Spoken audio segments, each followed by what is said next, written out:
መቼም የማይደገም ታላቅ የዋጋ ቅናሽ በቡልጋሪያ አፍሪካ ህብረት አጠገብ በካሬ 89 ሺህ ብር ብቻ የሚሸጡ ዘመናዊ አፓርትመንቶችን አቅርበንሎታል። ሰዓቱ እየረፈደ ነው። የልዩ ቅናሽ የሚያገለግለው ለጥቂት ደንበኞች ብቻ ነው። ባለ አንድ መኝታ 81 ካሬ በ5.7 ሚሊዮን ብር፣ ባለ ሁለት መኝታ 111 ካሬ በ7.8 ሚሊዮን ብር፣ ባለ 3 መኝታ 168 ካሬ በ11.8 ሚሊዮን ብር። በአጭር ጊዜ ውስጥ በርካታ ቅንጡ አፓርትመንቶችን ለደንበኞች በማስረከብ የምስጋና ምስክርነት ያገኘው ታማኙ ድርጅታችን ሰመር ሪል ስቴት አሁን ደግሞ ከ20 ካሬ ጀምሮ የንግድ ሱቅ አማራጮችንም አቅርቦሎታል። በተጨማሪም 50/50 የብድር የባንክ አማራጭ አቅርበንሎታል። ታዲያ ምን ይጠብቃሉ? አሁኑኑ በ0923 70 40 49 አለያም በ0994 00 3949 ላይ በመደወል ፈጥነው ይመዝገቡ።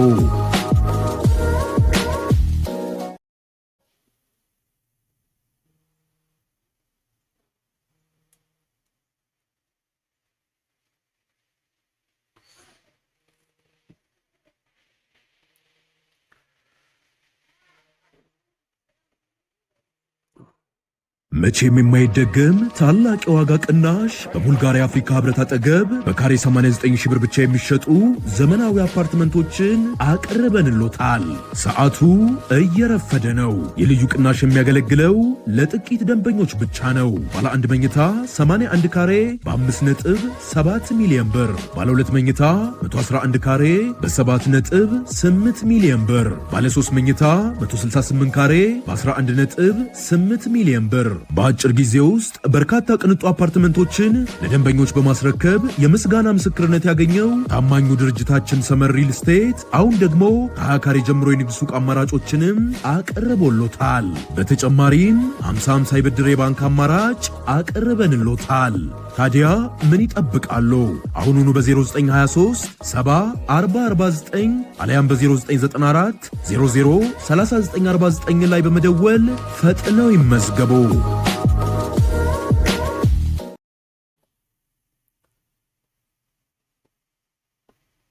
ከኦነግ ጋር አንድነት ልንፈጥር ስንኳትን ኖረናል። ኦነግ የአማራ ፍቅር አቃጥሎን ይገለን ነበረ። ለፍቅር ብለን መስዋዕትነት ከፍለናል። ወንድሞቻችንን ሁሉ ለአማራ ፍቅር ስንል ደምስሰናቸዋል፣ ጨርሰናቸዋል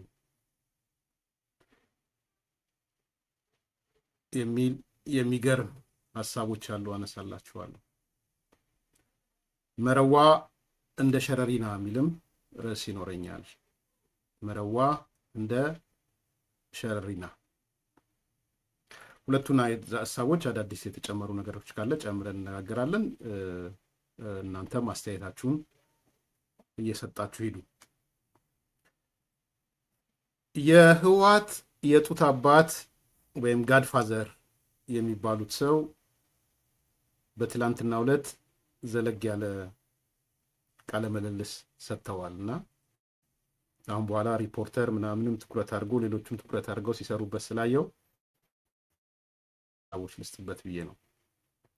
እኚህ የጡት አባት አቶ ስብሐት ነጋ በአንድ በኩል አስገራሚ፣ በሌላ በኩል አስቂኝ፣ በሌላ በኩል ደግሞ በውሸትና በክህደት የታጨቀ የተለመደ ውሸት የተለመደ ክህደት የታጨቀ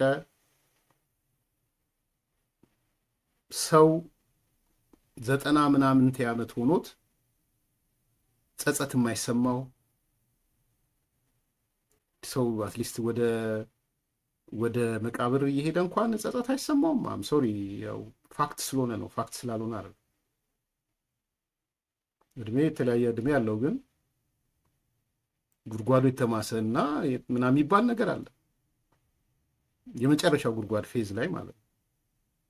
በዛ መጠን ብዙዎች እኮ እንደው የእግዚአብሔር የለም ያሉ ሁሉ እኮ ተጸጽተዋል። በነገራችን ትላልቅ የምትሏቸው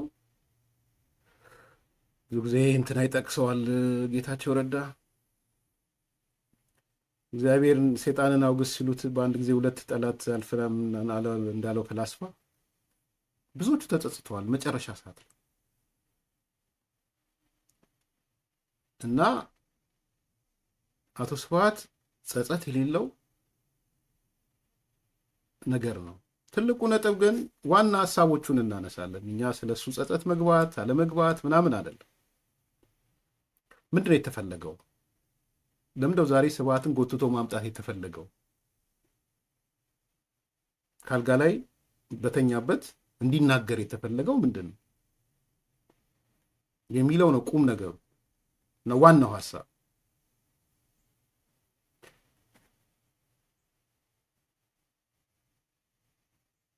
እኔ ቃለ መጠይቁን አይቼ ኮንክሉድ ያደረኩት ነገር በቃ የህወሓት የቲፒኤልኤፍ ቁመና የደረሰበትን ሌቭል ነው ያየሁት። በነገራችን ላይ ሄዶ ቲፒኤልኤፍ ትላንትና ስብሃት ያየነው ቁመና ላይ ደርሷል።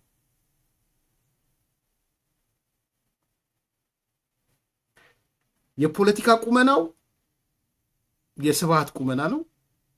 የፖለቲካ ጤንነቱ ቁመናም የስብሃት የጤንነት ቁመና። ህወሓት እንደ ድርጅት ማለት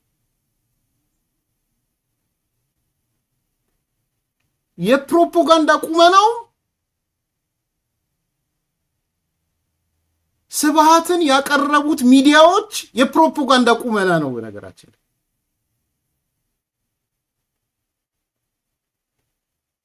ህወሓት ከዛ በላይ መሻገር አይችልም።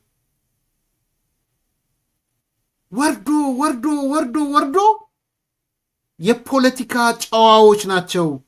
ምንም እንዲህ ብትጠይቋቸው ምንም የማያውቁ ሰዎች የፕሮፓጋንዳው አካል ናቸው። ሶ ማክሲመም መድረስ ያለበት ሌቭል ነው ያ ደረጃ ሲያድግ ማለት ነው። ህወሓት አድጎ የእድገት ደረጃው አሁን ስብሃት ነጋ የቀረበበት ሚዲያው ነው። ይሄ ሰው ለማጣጣል ምናምን አይደለም። ግን እማቀውን ስለ ፖለቲካል አንደርስታንዲንግ አውቃለሁ። ምን አይነት ንባብ እንዳለ አውቃለሁ። አቶ ስብሃት ተመርጦም እዛ ሂድ ሲባል የሄደበት ምክንያት የፖለቲካ ጨዋዎች ጋር ነው ሄደው። ጨዋ በጨዋ ቋንቋ ልናገር ብዬ ነው። ምክንያቱም ቀጣይ የሚባል ጥያቄ አይጠየቅም። ስብሃት እዛ የፖለቲካ ጨዋዎቹ ጋር ነው ሄደው።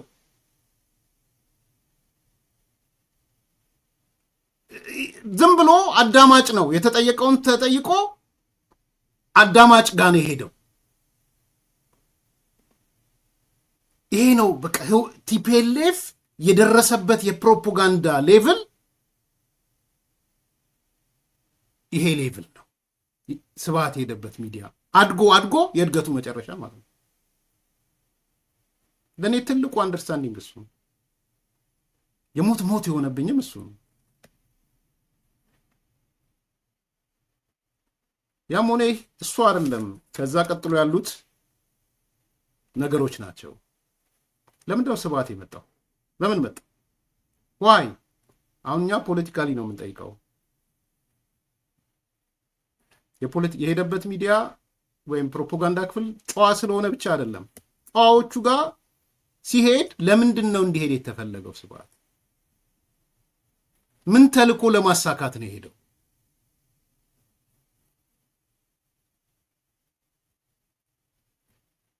ሶስት አራት ነገሮች እነግራችኋለሁ። ሆፕፉሊ ያዩታል ጨዋዎቹ፣ የፖለቲካ ጨዋዎቹ። አንደኛ ስብሃት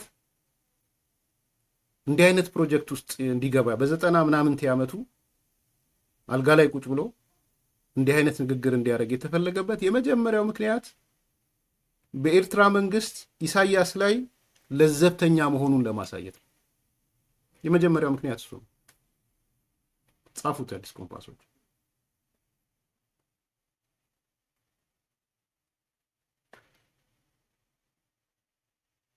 በኢሳያስ ላይ በኤርትራ መንግስት ላይ በመንግስት ነው ያልኩት፣ በኤርትራ አላልኩም እንዳትሸወዱ። በተለይ በኢሳያስ አፈወርቂ ላይ ስብሃት ሁለት ባህሪዎች አሉት። አንደኛ ስብሃት ኢሳያስን አምርሮ ይጠላዋል። ሁለተኛ እንደ አምላክ ይፈራዋል። እየፈራው የሚያመልከው ማለት ነው። እየጠላው የሚያመልከው ሰው ይሄ የስብሃት የ50 ዓመት የፖለቲካ ህይወት ነው።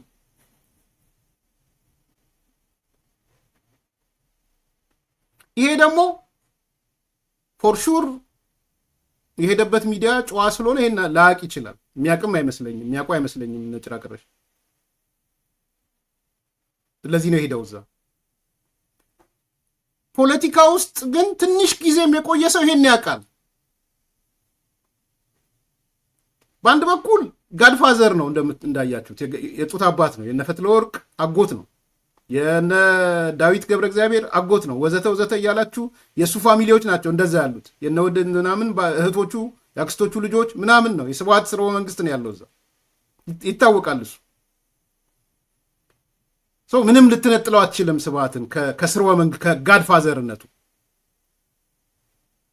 ነገር ግን በባህሪ በኢሳያስና በነ ስብሃት መካከል ስብሃት ኢሳያስን የሚያይበት መንገድ በአንድ በኩል ጥላቻ፣ በሌላ በኩል ፍራቻ አለ።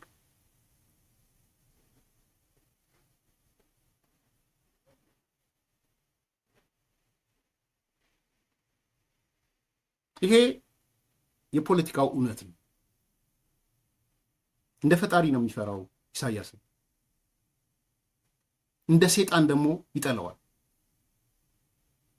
ስለዚህ ምን ማድረግ ነበረባቸው? እያንዳንዱን ከዚህ በፊት ስብሃት የሰጠውን ቃለ መጠይቅ ሂዱና እዩ። የፈለገ ቢሆን አዙሮም አዛዙሮም ኢሳያስን ሳይሰደብ በነገራችን ሄዳችሁ እዩ ኢንተርቪዎችን። ዛሬስ ዚፕ አድርጎ ነው የወጣው ስለ ኢሳያስ። ዴሊብሬትሊ ፕሮግራም ሊሆነ ነው። ስለ ኢሳያስ አልተናገረም፣ ስለ ኤርትራ መንግስት አልተናገረም እንዳይባል ግን ምን አለ ለሴትዮዋ፣ እንግዲህ ስለ ኤርትራ አልጠየቅሽኝም፣ ሌላ ጊዜ ትጠሪኝና ትጠይቅኛለሽ። ሴትዮዋም ስትመልስ አዎ ስለ ኤርትራ ሌላ ጊዜ ጠይቃለሁ። ይሄ ዴሊብሬት በነገራችን። እና አንድ ነገር እርግጠኛ ሆኜ ልንገራችሁ፣ ስብሃት ከዚህ በኋላ አይመጣም። ከመጣም ስለ ኤርትራ አያወራም፣ ስለ ኢሳያስ አያወራም። ሁለተኛ እንግዳ ሆኖ ይኸው ቃሌን በቃ እንደው እኔ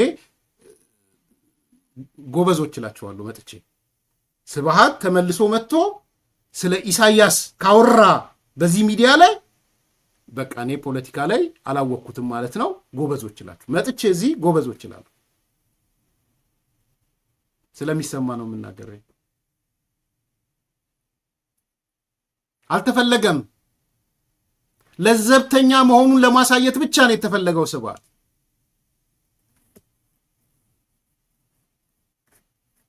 ከሀ እስከ ፐ ቃለ መጠይቁ የምታዩ ኢሳያስ አላለም፣ ኤርትራ አላለም፣ ወዘተ አላለም።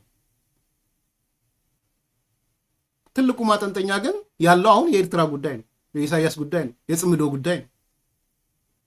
ሌላ ጊዜ ስለ ጽምዶ እናወራለን ያለው በሕገ መንግስቱ መሰረት ምናምን ጨመረ እንጂ መጨረሻ ላይ አበላሸ እንጂ ሌላ ጊዜ እናወራለን። አንዱ መለዘቡን ማሳየት አለባቸው።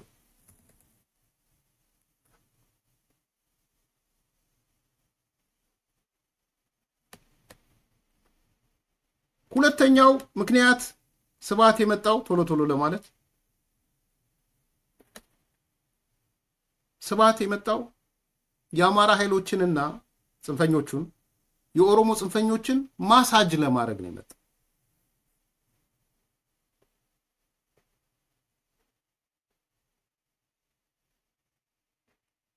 ፖለቲካል ማሳጅ ማለት ነው።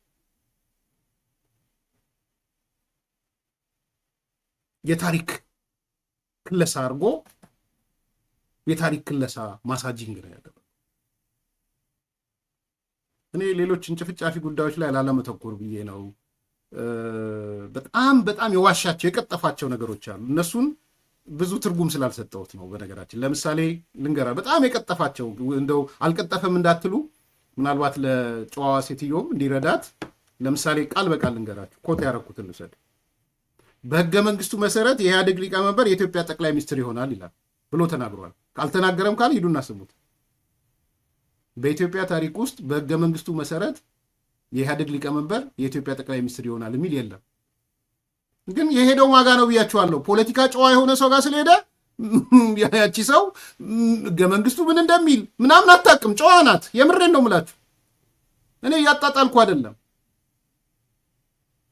በቃ ጨዋ ጋር ምንም የማያውቅ ሰው ጋር አሁን ኢትዮጵያን የማያውቅ ሰው ጋር ስለ ኢትዮጵያ አሁን የሆነ እኔ እጅ አሁን አንድ የፓኪስታን ሚዲያ ወይም የስፔን ሚዲያ ወይም የስፓኒሽ ሚዲያ ጋር ጀስት ዝም ብሎ ስለ ኢትዮጵያ ማወቅ ፈልጎ ቢጠራኝ ነው እንዴ እንደዚህ ነው እንዴ እያልኩ ነው እንጂ የሚሰማው። ወይም ደግሞ አንድ ስፓኒሽ ጠርቼ ስለ አፍጋኒስታን ንገረኝ ወይም ስለ ስሪላንካ ንገረኝ የራሴ ንባብ ከሌለኝ ስለው የሚነግረኛል ማለት ነው። በቃ መሆነው መጥቶ የፖለቲካ ጨዋ ጋር ነው የመጣው። ጥያቄ ቀጥሎ ሊነሳበት አይችልም። ይኸው አነሳውላችሁ። ምን አለ? በህገ መንግስቱ መሰረት የኢህአዴግ ሊቀመንበር የኢትዮጵያ ጠቅላይ ሚኒስትር ይሆናል አለ። የት ህገ መንግስት?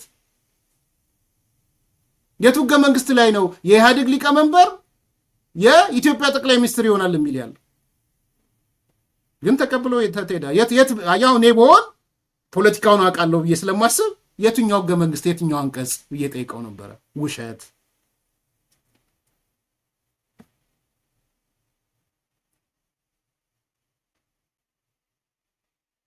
ሁለተኛ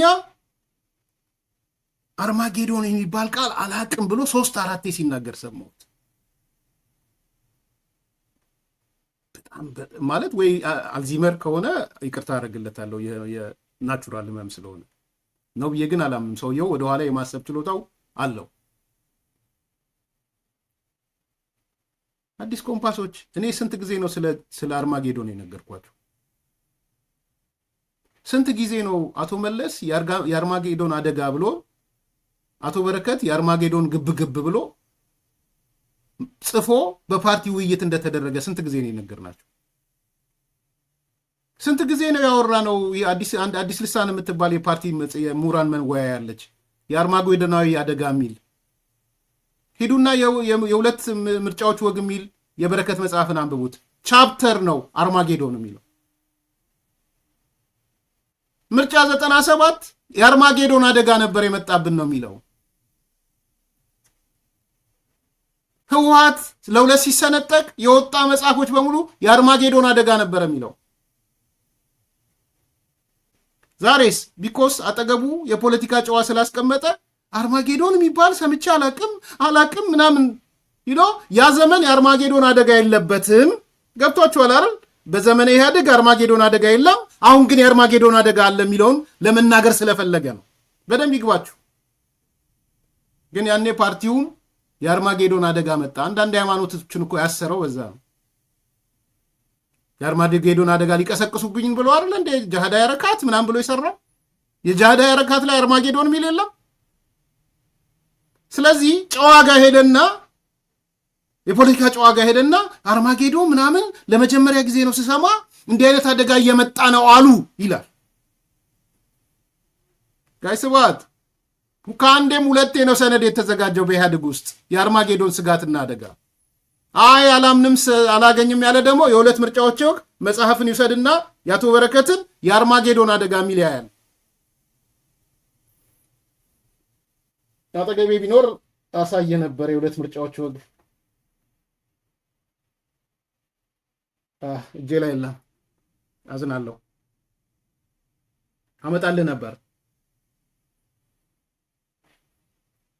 ስለዚህ ኮንሴፕቹዋሊ አርማጌዶን አናቅ ለመጀመሪያ ጊዜ ነው የሰማሁት ምናምን ሲላቸው በቃ ምክንያቱም አርማጌዶን የሃይማኖቶች እርስ በራስ መጨፋጨፍ ምናምን ስለሆነ ነው። በነገራችን ላይ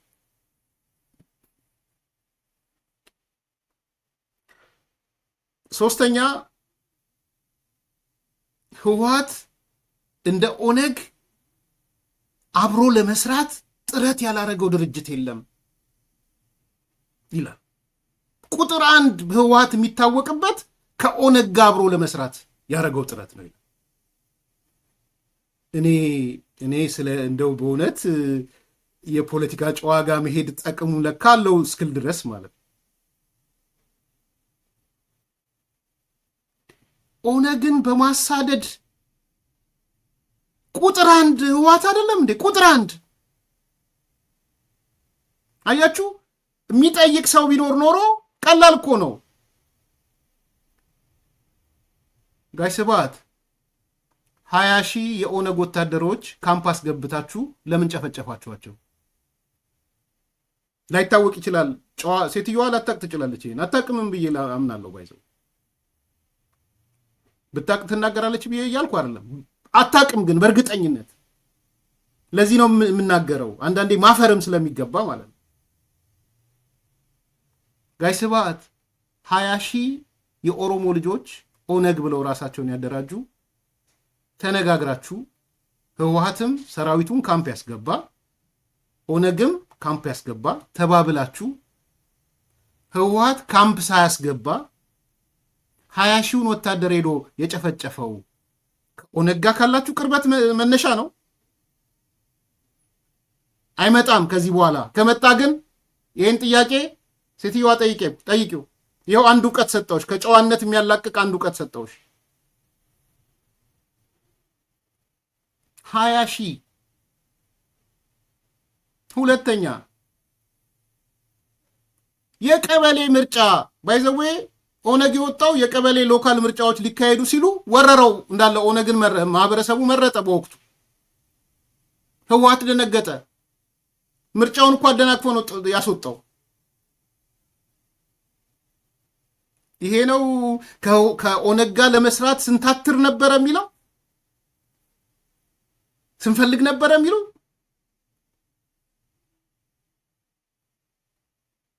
ኦፒዲዮ የሚረባ አይደለም፣ የሚጠቅም አይደለም። እነሱ እንደዚህ ናቸው። አሁን ኦፒዲዮን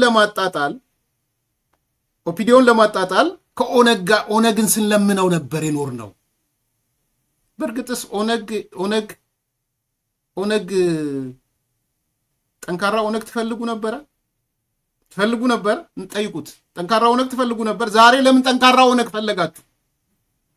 ከሆነም ለምንድን ነው ዛሬ ጠንካራ የኦሮሞ ነጻነት ሰራዊት የሚል ታጣቂ ለምን ፈለጋችሁ? ዛሬ በእርግጠኝነት አዲስ አበባን ስትቆጣጠሩ ደግሞ መልሳችሁ ታጠፉታላችሁ፣ እድል ከቀናችሁ።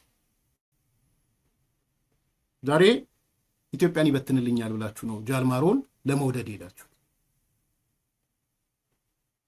የታሪክ ክለሳ ኦነጎች እኮ አቶ ሌንጮ ለታ የጻፈዋል መጽሐፍ አንስቼላችኋለሁ። በየጊዜው ሲቀጠቅጧቸው ምናልባት ኢሳያስን ይፈሩት ይሆን ብዬ አለ ሌንጮ ለታ። ስለሚፈሩት ኢሳያስን አስመራ ሄድኩኝ ልለምነው፣ ቲፔሌፎች እንዲያረጉን ነው ብዬ አማላጅ ጠራውት ኢሳያስን። ቢኮስ ኦነግም ኢሳያስን ይፈራል። ለኦነግም አለቃ ነው ኢሳያስ። እባክህ ለምንልን። ኦነግም እኮ ከንቱ ድርጅት እኮ ከንቱ። ዛሬስ ስብሐት መጣና እንደ ህወሓት ከኦነግ ጋር ለመስራት ከጅምሩ ጥረት ያለ ሱማሌ ድረስ ሄደን እኔና ስዩም መስፍን እንትናን መድበን የደህንነት ኃላፊውን የሞተውን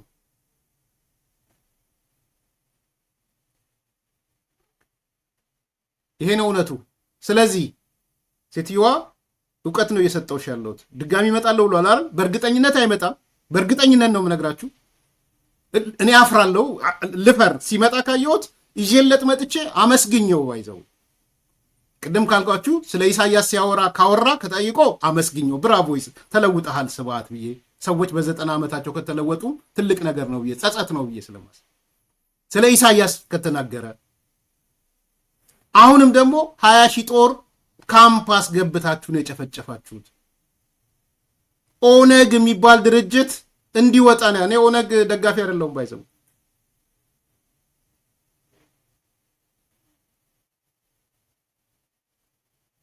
አሁን ግን ትንሽ ከኦሮሞ መለሳለስ ስላለበት እኛ ማለት እኮ ኦነግን ስንንከባከበው የነበረና።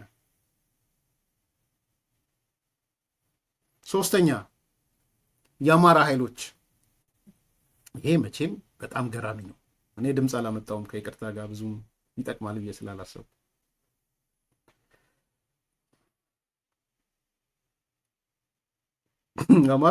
የአማራው እንደው መቼም መልስ አይሰጡም ከሚል ይመስለኛል። አሁን ያው በእግራችን ስር ስለወደቁ ስላንፈራፈር ናቸው አፈር ላፈር ስለምንጎትታቸው ጭቃ ስለምንጎትታቸው መልስ አይሰጡም ብሎ ነው ስብሐት። ልክ እሱን ካደላደሉ በኋላ ነው ስብሐትን የላኩት የሚመስለኝ። አማራው እንደ ልሂቅ ግን በዚህ ደረጃ ተሰጥቶ ይሄ አይነት አስተያየት ተሰጥቶ አንገቱን ደፍቶ ከተቀመጠ ዚፕ ካረገ በጣም ነው የሚገርመኝ። ኮንግራጁሌሽን ስብሐት ነው የምለው። ባይዘው ኮንግራጁሌሽን ሴትዮዋ ነው የምለው። በዚህ ደረጃ ስብሐት ተናግሮ የአማራ ልሂቅ ዝም ካለ ቢኮስ ታሪክ ክለሳ ነው፣ ሪራይቲንግ ሂስትሪ ነው እየተደረገ ያለ። ድጋሚ ነው ታሪክ እየተጻፈ ያለ።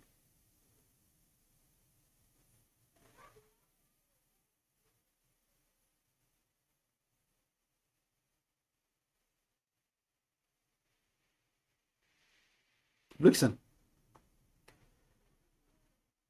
እንዲህ ይላል ስብሐት። አማራን ጨቋኝ ልንል ቀርቶ ሌሎች ወዳጆቻችን የትግራይ ድርጅቶች አማራ ጨቋኝ የሚል ፕሮግራም ቀርጸው ሲነግሩን እርቅጥል ብለን እነዚህን ወንድሞቻችንን ድርጅታቸውን ሰብስበን ከበባ ፈጸምንባቸው፣ ደመሰስናቸው፣ ረሸናቸው። ጉድበል ጎንደር ነው የሚባለው። ጉድበል ምናምን ጉድበል ምናምን ገብቷችኋል? ስሙን ሁሉ ይጠራዋል። የዛን ሰውዬ ስም የትግራይ ተወላጅ የእሱ ምርጥ ጓደኛው ምን ብሎ እንትን አለ? አማራ ጨቋኝ ነው ብሎ ፕሮግራም ሰርተው እንደ ድርጅት ሰርተው ነገሩት ለስብሐት። ለነ ስብሐት ነገሯቸው። እነ ስብሐት ተናደዱ። መናደድ እኮ አንድ ነገር ነው። እንግዲህ ወንድሞቻቸው የትግራይ ወንድሞቻቸው ናቸው። አማራንማ ጨቋኝ አይልም ብለው ሰብስበው ደመሰሷቸው። በዚህ እኮ ይሄኔ ሃሉሲኔት የሚያደርግ ይሄ ሰልፍ ምንድን ነው ሳይኮሎጂ ላይ የራስ እርካታ የሚሉት አይነት ነገር አለ አይደለ? ሳይኮሎጂ ዋነው አለ ሰልፍ ግራቲፊኬሽን የሚባል ፖለቲካል ሰልፍ ግራቲፋይ የሚያደርግ እኮ ሰው ይኖራል እኮ በዚህ የሚረካ ጎሽ ለካ እንዲህ ነበረ። ዋው አማራው ጠላት ተብሎ ከትግራዮች ሲመጣ እነ ስብሐት እንዴት አማራውን ጠላት ትላለ ብለው የራሳቸውን ወንድም ድርጅት የመሰረተውን ሰብስበው ገለውት ረሽነውት። ሰልፍ ግራቲፊኬሽን በአማርኛ ምንድን ነው? ራስን ማርካት የፖለቲካሊ ማለት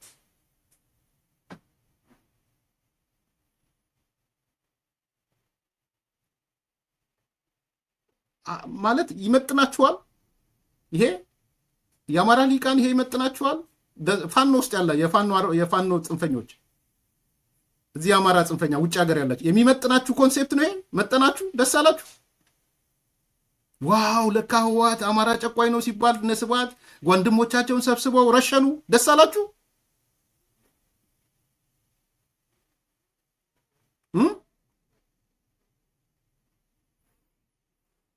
ይገርማል በጣም ሰውኛ። እኔ ማተኩረውም እዚህ ላይ ነው። በነገራችን ታሪክ ክለሳ እንዲካሄድ ቢያንስ አልፈልግም። በጸጸት ደረጃ ቢጠራ ኖሮ አልፈው ነበር። በጸጸት ትክክል አልነበርንም። ትግሉ በወቅቱ አማራን የብሔር ጭቆና ካላልን ማሸነፍ አንችልም። ስለማንችል የግዴታ የብሔር ጭቆና ብለን አማራ ጨቋኝ ብለን ታገልን፣ አሸነፍን፣ እዚህ ደረጃ ደረስን። ለደረሰው ነገር ስህተት የሆኑ ነገሮች አሉ፣ ለእሱ ይቅርታ ጠይቃለሁ። አለቅ። እኔ ይዤው አልመጣም ነበር። ይልቁንስ ጽምዶንም ያጠናክረው እሱ ነው። እንትን ይሄ ጽምዶ እንኳን የህወሓትና የሻዕቢያ ነው። የጽምዶ ተላላኪዎቹን ትንሽ እንደው ልቦናቸው ራራም የሚለው እንደሱ ብትል ነበረ ስብሐት። በቃ በወቅቱ ያጋጠመን ማለት የለብን። የመደብ ጭቆና ከምንል የብሔር ጭቆና ብንል ሰው እናሰባስባለን። የብሔር ለማለት ደግሞ የሆነ ብሔር ፈልገን ማጥመድ አለብን። አማራውን በወቅቱ አጠመድ ነው፣ ጨቋኝ ነው አልነው፣ ትግላችን ከሱ ጋር ነው አልነው፣ መጣን። ከዛ በኋላ ግን አሁን ላይ ሆኜ ሳየው እንደዚህ አይነት ነገር መከታተላችን ስህተት ነበር። ይሄ በታሪክ በስህተትነት ይመዝገብና የአማራን ህዝብም እንደ ህዝብ ይቅርታ ጠይቃለሁ ቢል የምሬን ነው የምላችሁ። እኔ በምን ይዤ እመጣለሁ? እንደሱ ቢለው ላመሰግነው ነው የማመጣው። ጥሩ አረክቢ በስተርጅና ምንድን ነው የሚባለው? ቄስ ጠርታችሁ ንሳ የስተርጅና ንሳ የሆነ አሁን መተህ የትግራይ ልጆች ድርጅቶች ጓደኞቻችን አማራ ጨቋኝ ነው ብለው ዶክመንት ጽፈው አዘጋጅተው መጥተው ሲነግሩን ፀጉራችንን ነጭተን እንዴት አማራን እንዲት ላላችሁ ብለን ሰብስበን ገደልናቸው። ይነፋል ይሄ በአራዳ ቋንቋ።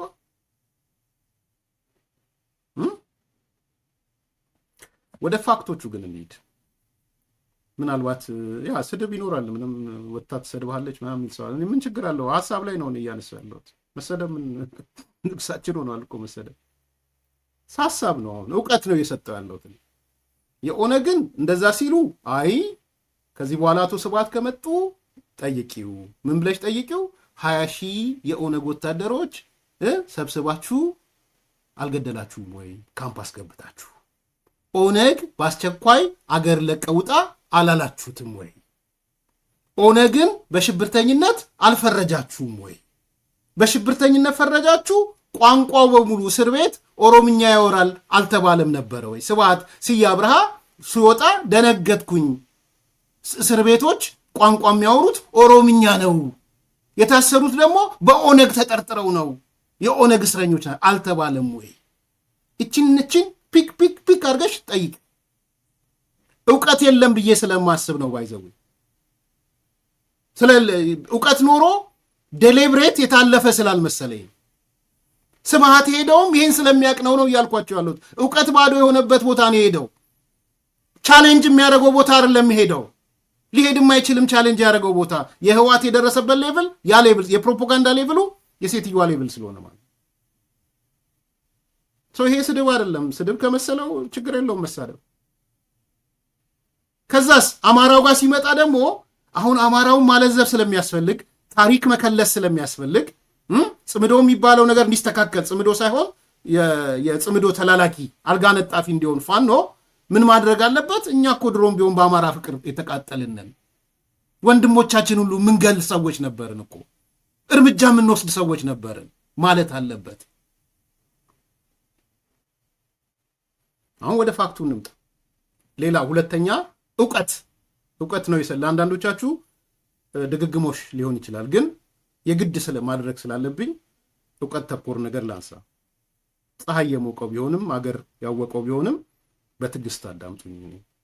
አዲስ እንደማይሆንባችሁ አውቃለሁ።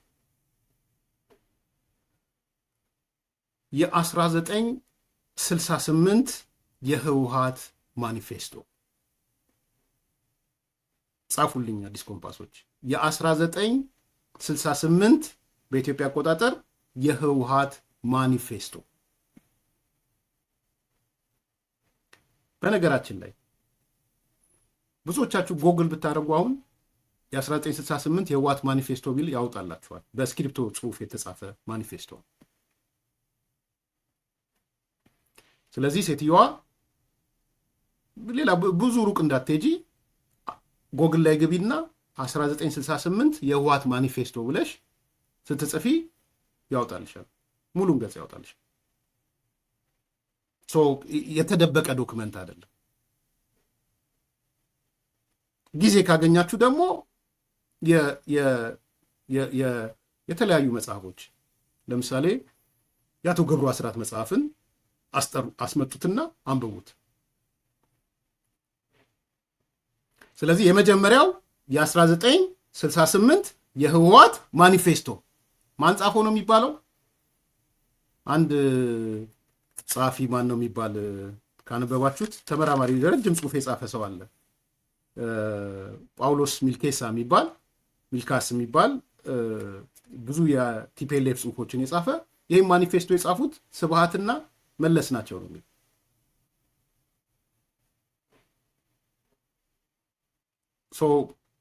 እሱ ማረጋገጥ ስለሚቻል ችግር የለው። ኦኬ ማኒፌስቶ ምንድን ነው የሚለው? ምን ይላል እስቲ ስለ ማኒፌስቶ እናውራ። ስለ 1968ቱ የህወሓት ማኒፌስቶ በደንብ ስሙ። እኔ እውቀት ነው እየሰጠው ያለሁት። ለአንዳንዶቻችሁ የወረደ እውቀት እንደሚሆን አውቃለሁ። ደግሞ ደጋግሞ ስለተነገረ እንዳሰለችሁ ታሪክ እንዳይከለስ ስለምፈልግ እንዲህ ይላል ማኒፌስቶ። ትግራይ የመደብ ጭቆናና የአማራ ብሔራዊ ጭቆና አለባት ይላል። ሰማሽ ታች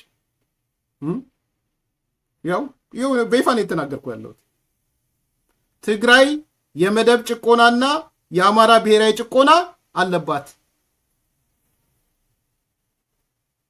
ይሄ ውሸት ነው ምናምን ምትል ከሆነ ያው ቼክ አድርጉ ሂዱና 1968 የቅራኔ ፍረጃ።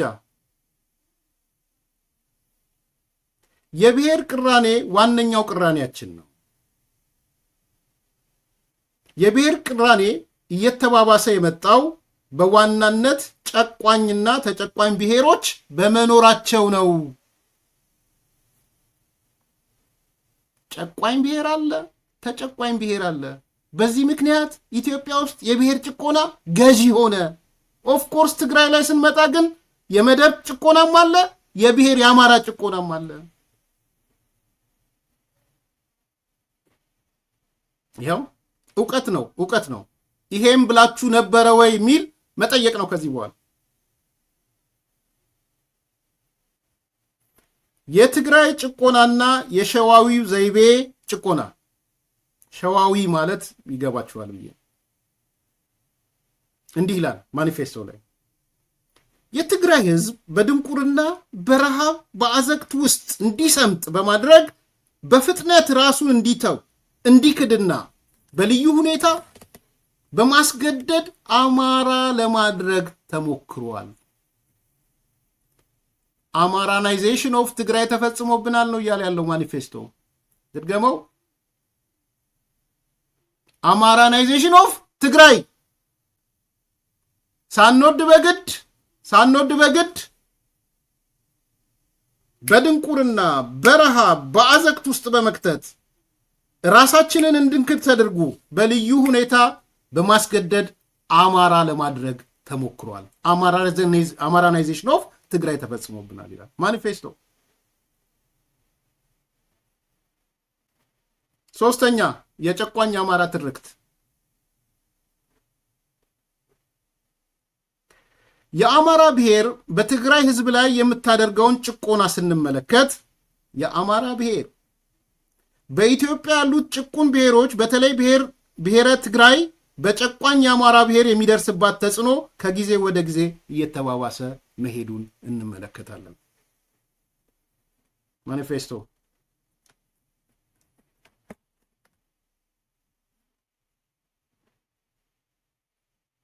በኃይል የተነጠቀ የትግራይ መሬት ማኒፌስቶ 1968 ስብሃትና መለስ የጻፉት ማለት ነው። በኃይል የተነጠቀ የትግራይ መሬት እንዲህ ይላል። የትግራይ መሬት ማለት በደቡ አላውሃ ነው እንግዲህ ስጠራው አንዳንዱ አጥብቅ ይለኛል አላይለኛል ከይቅርታ ጋር። በደቡ አለውሃ ወይም አላውሃ፣ በሰሜን መረብ ሲያካልሉት፣ በምዕራብ በኩል ደግሞ ወልቃይትና ጸለምትን ያጠቃልላል። ማኒፌስቶ ነው። ወሰን አስምሯል ማኒፌስቶ 68 ላይ ማለት ነው።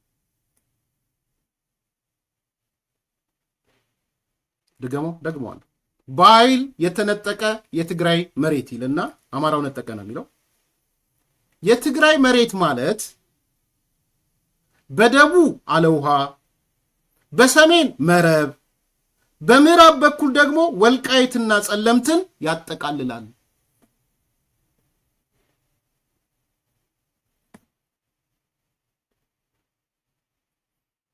ማኒፌስቶ ሲጠቃለል የ1968 ሁለት ኮንሴፕቶች ማንሳት እንችላለን። አንደኛው ቅድም ያነሳውላችሁ ትግራይ የመደብ ጭቆናና የአማራ ጭቆና አለባት ነው።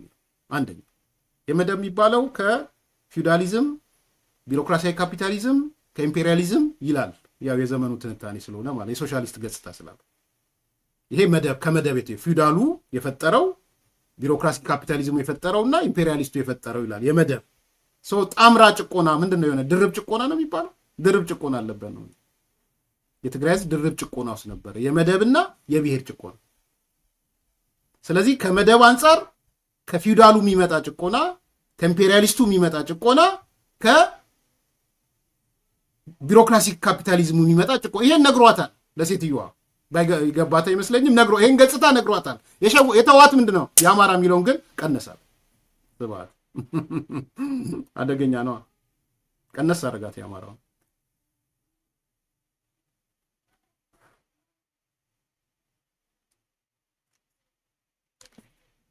ይሄ ነው አንዱ ገጽታው የማኒፌስቶ ታሪክ እንዳይከለስ እውቀትም እየሰጠን ዋን ነው ያስተማርን ያለ ነው፣ ወይም ሀሁ ነው። የማኒፌስቶ የ1968 ማኒፌስቶ ሀሁ ነው እየተናገርን ያለ ነው። በዚህ ሀሁ ላይ ትግራይ የመደብ ጭቆናና የአማራ ጭቆና አለባት። መደቡ ከኢምፔሪያሊዝም፣ ከቢሮክራሲ ካፒታሊዝም እና ከፊውዳሊዝም ይመነጫል።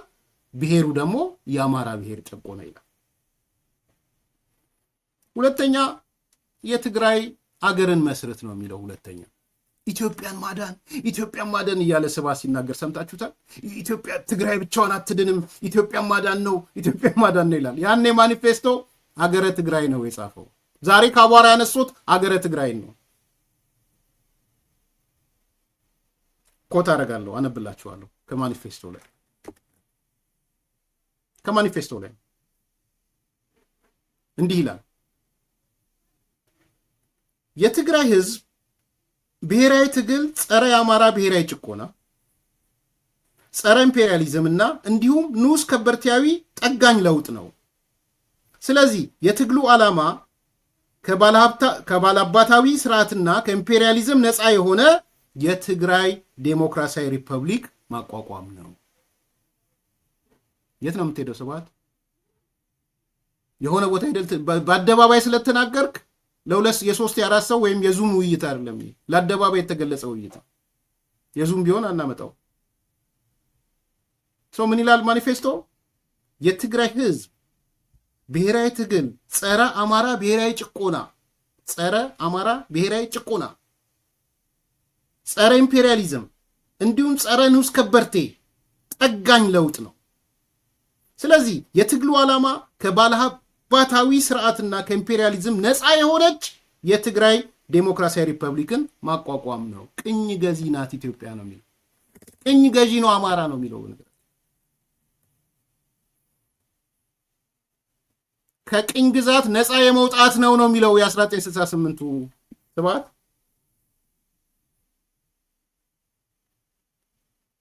ኢትዮጵያ ቅኝ ገዢ ነበረች ነው። እኔን ካላመናችሁ የአቶ ገብሩ አስራትን መጽሐፍ ሪፈር አድርጉ፣ ሂዱና ገጽ 37 ላይ ሪፈር አድርጉት። የአቶ ገብሩ አስራት የህወሓት መስራች፣ የህወሓት አባል የሆኑት የትግራይ ክልል ፕሬዚዳንት የነበሩት ማለት ነው። የእሳቸው መጽሐፍ ሉዓላዊነትና ዴሞክራሲ አሪፍ መጽሐፍ ነው። ባይዘው ሁሉም ትክክል ነው እያልኳችሁ አይደለም። ቻሌንጅ ያደረኩባቸው ቦታዎች አሉ ነው በመጽሐፌ። ከዚህ አንጻር ግን የጻፋቸው ነገር ገጽ 37 ላይ ሂዱ። ገጽ 37 ላምብብላ ኮት አደርግላችኋለሁ። አቶ ገብሩ አስራት ገጽ 37 ሉዓላዊነትና ዴሞክራሲ የሚለው መጽሐፍ ላይ ማለት ነው። እንዲህ ይላል ኮት አቶ ገብሩ አስራት በዚህ ኢትዮጵያን ቅኝ ግዢ ትርክት ላይ አንድ አስገራሚ ነገር አለ። ሁላችሁ ቲፒኤልኤፍ 68ቱ ላይ ኢትዮጵያን ቅኝ ገዢ አድርጓታል፣ የአማራ ገዢ መደብን እያለ ማለት ነው። ምናልባት አቶ ገብሩ አስራት በመጽሐፋቸው ላይ በዚህ ኢትዮጵያን ቅኝ ገዢ ትርክት ላይ አንድ አስገራሚ ነገር አለ። በዓለም ታሪክ ውስጥ በቅኝ ግዛት የገዛውን ሀገር መልሶ የሚያስተዳድር ገዢ ፓርቲ የሆነ የለም ከህወሓት በስተቀር። ህወሓት ግን ቅኝ ገዛችኝ ያለችውን ኢትዮጵያ መልሶ አስተዳደረ።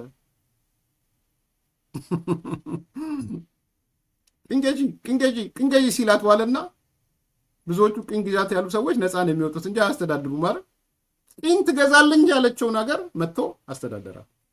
ገብሩ አስራት ገጽ 37 ሉዓላዊነትና ዴሞክራሲ ማለት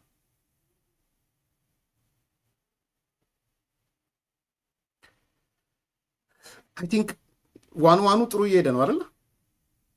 ዋኑ ጥሩ እየሄደ ነው። በቂ እውቀት የሰጠው ይመስለኛል። ጥሩ አስተማሪ ነኝ አይደለሁም? የድሮ ተማሪዎቼ ጥሩ አስተማሪ ነው ይሉኝ ነበር። ያም ሆነ ይህ በዚህ ደረጃ አማራውን ፈርጆ የመጣ ኦኬ፣ ይሄ በቂ አይደለም። ይሄ እኮ ደግሞ የ68 ነው። ከሆነ ጊዜ በኋላ ማኒፌስቶ አቧራ ላይ እንዲጣል ተደርጓል ቢባል ስብሐት ይሄን አይልም። ባይዘው እሱ ያለው ምንድን ነው?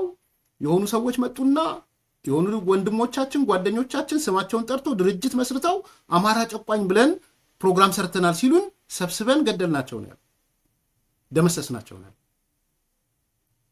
ሩቅ ነው ይሄ ያ ስቶሪ ሩቅ ነው። ግን እሱ ይቅርና በዚህ ደረጃ መጥተው ስልጣን ከያዙስ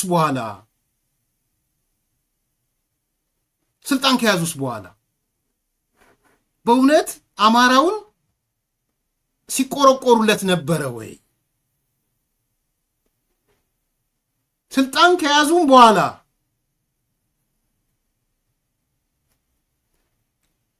የሚያፈቅረውን ህገ መንግስት እንመልከተው። ጽምዶ በህገ መንግስት መሰረት ነው እንዳለው ማለት ነው። በጣም የሚያፈቅረው ህገ መንግስት 101 ወይዘሮ ሴትዮዋ እንድትወስደው ነው። 101 ሁለተኛ ኮንሴፕት ስልጣን ከያዙ በኋላ ህገ መንግስቱ እንዲህ ይላል። ፕሪያምብሉ እንዲህ ይላል። ምን ይላል መሰላችሁ? መግቢያው የህገ መንግስቱ መግቢያ የተዛባ ግንኙነት ይላል። ማህበረሰባዊ የተዛባ ግንኙነት ምንድን ነው የተዛባው? ማን ያዛባው? የሎ አቀውም ይሄን እንግዲህ የኔ የህይወቴ መጽሐፍ ቅዱስ የሚለው ነው። የምድሩ መጽሐፍ ቅዱሱ ነው ህገ መንግስቱ ለስብሐት። መጨረሻም ሲያወጣ ህገ መንግስቱ ይከበር ነው ያለው። የህገ መንግስቱ መግቢያ ፕሪያምብል ይሄ ህገ መንግስት ያስፈለገው በማህበረሰባችን ዘንድ የተዛባ ግንኙነት ስላለ ነው። ማህበረሰባዊ ነው፣ ኤሊት አይደለም፣ ድርጅት አይደለም፣ በድርጅቶች ዘንድ የነበረ በገዢዎች ዘንድ የነበረ አይደለም የሚለው እንደ ማህበረሰብ የሆነ ማህበረሰብ ከሆነ ማህበረሰብ ጋር የተዛባ ግንኙነት አለው ነው። ቁም ነገር ሁለት ስለሆነ ኖት ውሰዱና ጠይቁ። ስብሐት ከተመለሰ ጠይቁት። ምን ማለት ነው የተዛባ ግንኙነት የሚለው? ማህበረሰባዊ። ሶስተኛ ፓርቲው ላይ ታዲያ እንደ ኤሊት እከሌ ጨቋኝ እከሌ ተጨቋኝ፣ ፓርቲው ላይ ኢህአዴግ ላይ ትምክህት እከሌ ጠባ የሚል ለምን አመጣ? ማን ነው ትምክህት? ምንድነው ትምክህት? አማራው እንደ ልሂቅ አይደል እንደ ትምክህት የተደረገው? በኋላ ጉራጌ ከ97 በኋላ ተጨመረበት እንጂ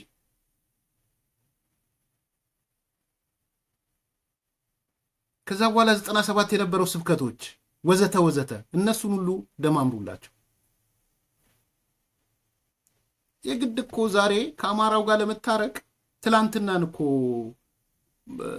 ነጭ ቀለም መቀባት እኮ የለብንም። አማራ ጽንፈኛው ኦልሬዲ እግር ስር ስለወደቀም ብዙ አይፈልግም። ይሄን በነገራችን ብትለውም ባትለውም ችግር እሱ እግሩ ስር መውደቁ ነው ዋናው።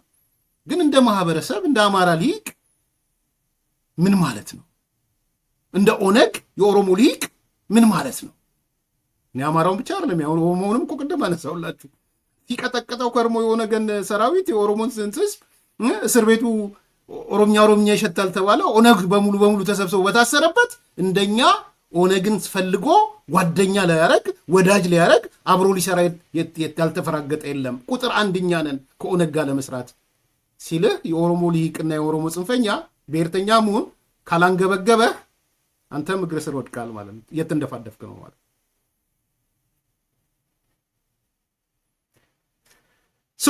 ስልጣን ከተያዘም በኋላ የተዛባ ግንኙነት ሌላ ሳይሆን አንድ ጨቋኝ አለ፣ ሌላ ተጨቋኞች አሉ ማለት። የመገንጠል ጥያቄውም የመጣው ከዛ ነው። ከየት ነው የመጣው? የሆነ አካል እኔ ፖሊንግ ማን ነው የሚባለውን እንደው አሁንም እውቀት ቁጥር 3 ልበለው። ፖል ሄንዝ ነው የሚባለው አንድ የጸሐፊ የአቶ መለስ በጣም የቅርብ ሰው ቃለ መጠይቅ አድርጓል። አንዴ ያስታውሳለሁ። ፖል ሄንዝ መሰለኝ። ፖል ሄንዝ ነው አስታውሱኝ። ቃለ መጠይቁ አለ ፈልገዋለሁ። በመጽሐፍም የጻፈውን ማለት ነው። አይ ቲንክ ቃለ መጠይቅ መጥቶ ሰጥቶ ማለት ነው። የአሜሪካዊ እንትን ማለት ነው። ጠየቀው አቶ መለስን ለምንድን ነው መሬትን ሊብራላይዝ ማታረጉት? ለምንድን ነው መሬት እንዲሸጥ እንዲለወጥ ማታረጉት አለው። አማካሪው ነበረ በነገራችን ላይ። ምን እንዳለው ታውቃላችሁ? አቶ መለስ እውቀት ቁጥር 3 መሬትን ሊብራላይዝ ካረግን፣ መሬትን መሸጥ መለወጥ ከጀመርን አሁን ሀብት የተሰበሰበው በአማራው እጅ ስለሆነ አማራው መሬቱን መልሶ ይዝብናል። እኔ አይደለሁም ያልኩት፣ ፖል ሄንዝ ነው ያልኩት። መሬት ይሸወጥ ይለወጥ ብንል አማራው ተመልሶ ሀብት እጁ ላይ ስላለ፣ ገንዘብ እሱ ላይ ስላለ፣ ሪሶርስ ስላሰባሰበ ተመልሶ የትላንትናው አገዛዝ ይመለስብናል። አማራ ገዢ መደብ ነው ይሄ። ኧረ ተው፣ አንዳንዴ አትቆስቁሱ፣ ግድ የላችሁም። ምናነብ ምንጠይቅ ሰዎች አለን። በኩራት አለን። ምናነብ ምንጠይቅ ምንመረምር ማስታወሻ የምንወስድ ሰዎች አለን። በእርግጠኝነት ነው የምንነገር፣ በኩራት ነው የምናወራው። ፖል ሄንዝ የታወቀ የአቶ መለስ አማካሪ ነው፣ አሜሪካዊ ነው። ሲአይኤም ነው ይሉታል። ጻድቃንም መለም ሲአይኤ ብለውታል። እሱ ይገባችኋል ምን እያልኩ እንደሆነ።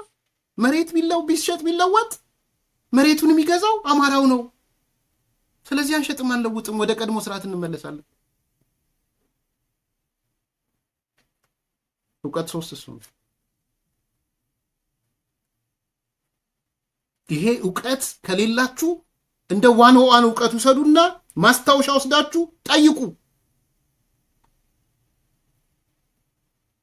ህዝብ ታዲያ ለምን ጠላቸው? እነ ስብሃትን የአማራ ፍቅር በዛ ደረጃ ከገደላቸው ለምንድን ነው አማራው አክንትፍ ያላቸው? ኧረ ተው፣ አንዳንዴ ተው። ጽንፈኛው እኮ ከተዘጋጀለት እራት ከተዘጋጀ $1,000 ከፍሎ ባይዘው ከአሜሪካ ሄዶ ከአውሮፓ ሄዶ ከጦርነቱ በኋላ ከሰሜኑ ትግራይ ጦርነት በኋላ የሆነ $1,000 እራት ነበረ መሰለኝ ጠቅላይ ሚኒስትሩ የሚገኙበት። አንዳንዴ ንገሩን ባያቱኑ እነዚህ ጽንፈኞቹ። የአማራ ጽንፈኛው ሌላ ጽንፈኛው ምናምኑ ሄደ እራት ሊበላ ከፍሎ $1,000 ከፍሎ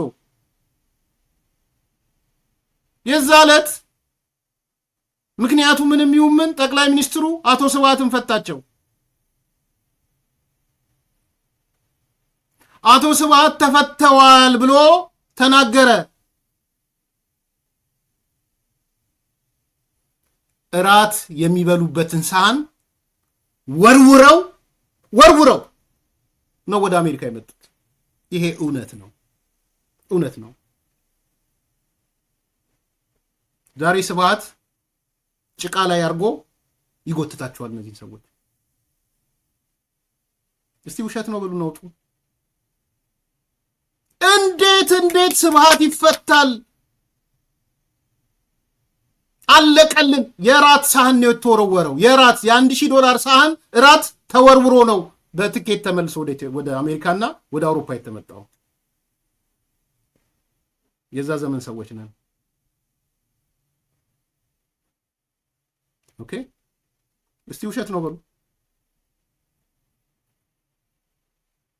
ዛሬስ ስብሃት ኮራ ብሎ መጥቶ እንዴ አማራው ጨቋኝ ነው ብሎ ዶክመንት ጓደኛ ጽፎ መጥቶ ድርጅት መስርቶ ሳየው አንተ እንዴት እንደዚህ አይነት አማራው ጨቋኝ ትላለህ ብየው ሰብስበናቸው ረሸናቸው። ይቀልድባቸዋል፣ መጥቶ ይጫውትባቸዋል። አንድ ሰው እንትን አይልም፣ ፕሮግራም አይሰራም ከአማራ ጽንፈኛው ዩልሲ ሊሰሩ ይችላሉ በተወሰነ መልኩ የተወሰኑት ይሄ ከአጌነስት የሆነው እግር ስር የተንደፋደፈው ግን ይህ ስብሃት ተውት ወይ ሽማግሌ ነው ምናምን ወይም ደግሞ እንደ አዲሱ ድመት እሱ ምን አገባው የትኛው ሚዲያ ላይ እንድንሄድ ይወስናል ወይ አይወስንም ብለው መልስ ተሰጠ እንዲባል መልስ አልተሰጠም። ማዛ ማመድ መልስ አልሰጠች። መልስ መስጠት ካለብሽ ማነው ስሙ ጠበቃ አስረስ ማረ በቅልጥማችን ነው ያጣ ነው ወልቃይትን። አያችሁ ማኒፌስቶ ላይ ምን ይላል? ማኒፌስቶ ጸለምትና ወልቃይት የትግራይ ነው ብሎ 68 ተጽፏል። እሱን ያጣ ነው በጉልበታችን ነው አለ ማን? አስረስ። አሁንስ አለ ያገኘ ነው በቁልጥምታችን ነው በጉልጥምት ያገኘ ነው አለ ማ? አስረስ። ከዚህ በኋላ ስምናጣው ጉልበት አማራ ጉልበቱ ከሳሳ ነው አለ። አንገቷ ቢቆረጥ ይሄን መልስ አትመልስም ማዛ። ከላይ የሚባል ሚዲያ አይወስንልንም። እዚህ ሂዱ። እሱ መልስ አይደለም የኔ ወንድም፣ ፕላትፎርም አይደለም ዋናው። ለዚህ ለስብሃት መልስ አይሰጡም መልስ።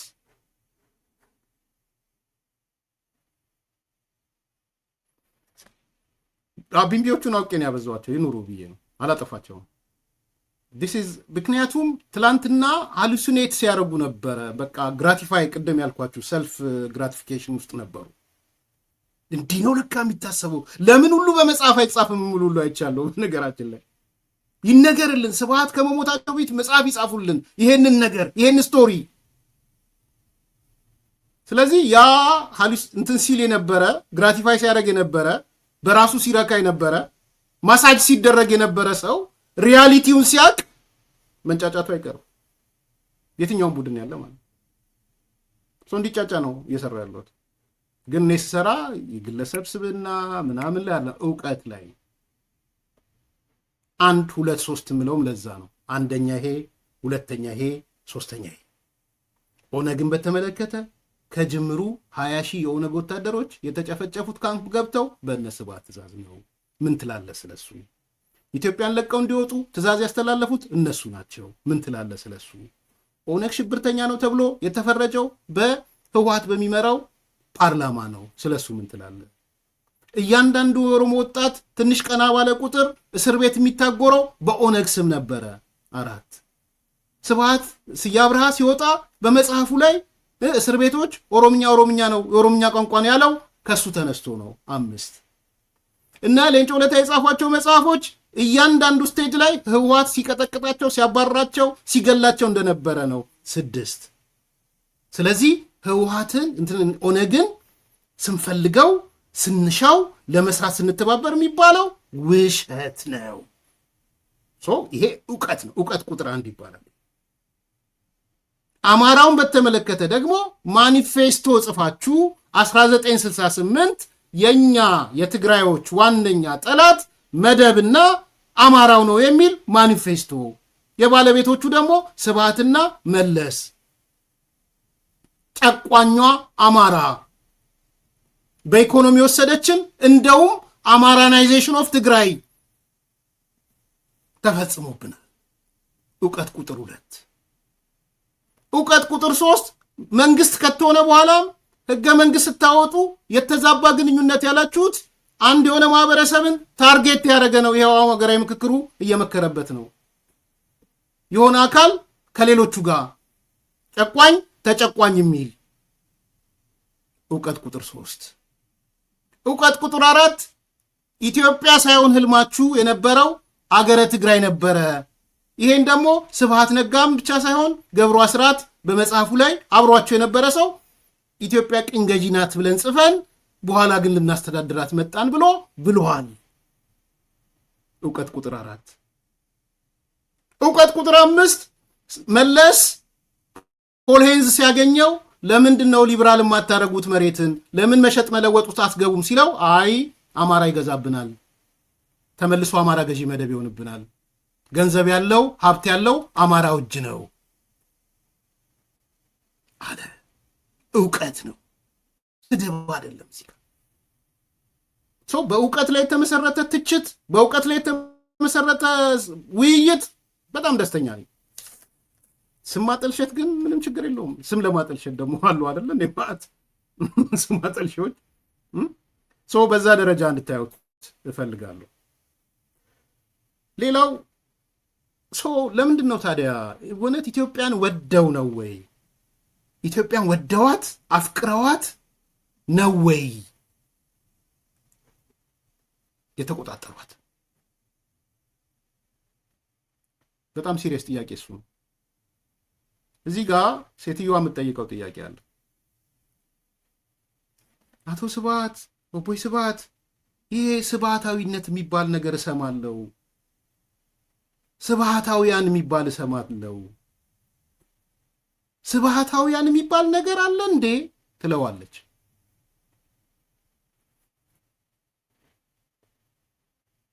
ጆሮ ለባለቤቱ ባዳ ስለሆነ ማለት ባዳ ሆኖ አይደለም ባይዘው ያውቃል ስብሐት።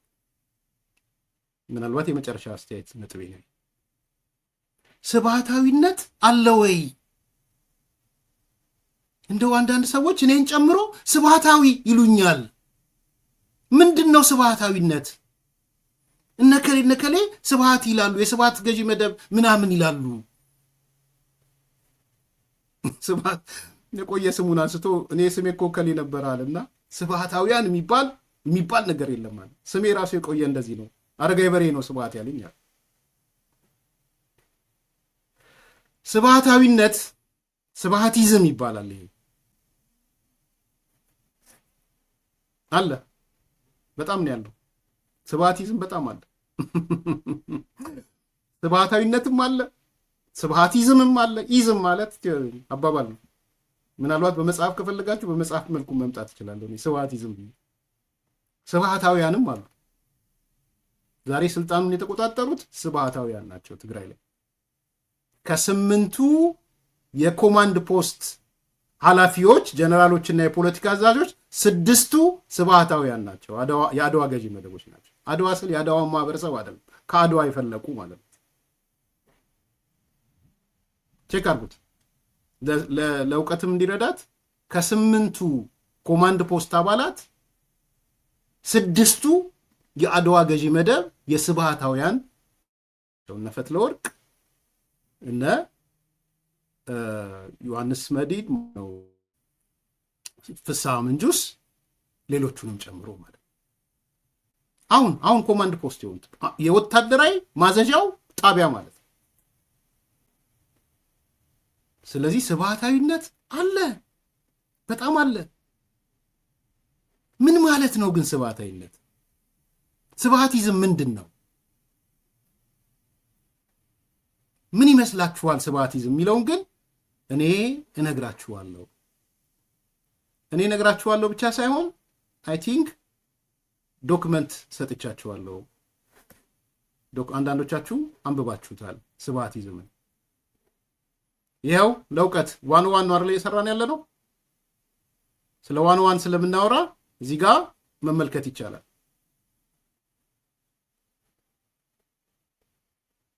ይሄ የዚህ ዓመት ሰነድ ነው። እንዲሁ ለግንዛቤ እንዲሆን ስለፈለግኩ ነው።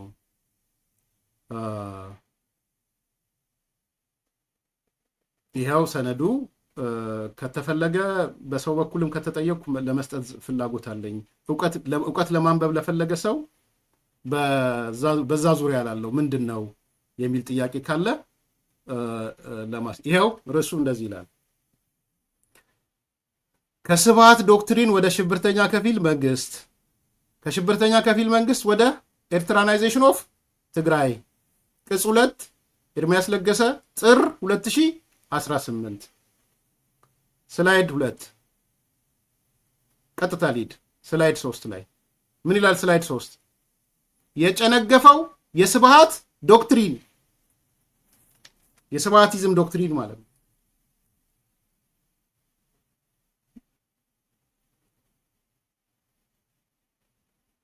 የስብሃት ዶክትሪን ስትራቴጂያዊ ምልከታዎች 1 የወልደአብ ወልደ ማርያም የኤርትራ ብሔርተኝነት። አንዱ ስብሃታውያን ወይም ስብሃቲዝም የመጀመሪያው መነሻው የኤርትራ ብሔርተኝነት። ይህም በደንብ እንድታነቡ ፈልጋለሁ። በደንብ ዛሬ እዚህ ላይ ማድማት የፈለግኩት ሆን ብዬ ነው። የህወሓት አፈጣጠርን ከሻዕቢያ ጋር ያላቸው ተዛምዶ በተመለከተ የተለያዩ አስተሳሰቦች እንደሚሰጡ ይታወቃል።